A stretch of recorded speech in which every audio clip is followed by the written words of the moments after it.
রাধাকৃষ্ণের মূর্তিটা তোমাদের কেমন লেগেছে অবশ্যই বলতে ভুলো না। আমার তো খুব খুব সুন্দর লেগেছে। আর একটা কথা বলতেই ভুলে গেছি যে রাধাকৃষ্ণের মূর্তিটা সে একটা গোপাল, ছোট্ট নারুগোপালের মূর্তি ছিল, সেটা না নিতে ভিডিওতে নিতে আমার সত্যি স্কিপ হয়ে গেছে। চল এবার মন্দিরে এই পাশে আসা যাক। আর এই পাশের দেয়ালে দেখো রাধাকৃষ্ণের সুন্দর সুন্দর লীলার ছবি তুলে ধরা হয়েছে। আর আমরা যেদিন গিয়েছিলাম সেদিন তো দেখেই বুঝতে পারছো কেমন ভিড়, তোমরা ভিডিওটা দেখলেই বুঝতে পারবে। আর মন্দিরের ভেতরে অনেকগুলো থাম্বা ছিল, থাম্বাগুলো তোমরা দেখো, থাম্বাগুলো খুব সুন্দর করেছে।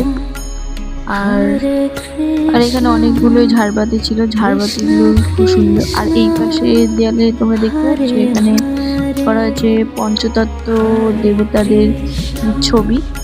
এবার চলো তোমাদেরকে দেখাবো শিব ও পার্বতীর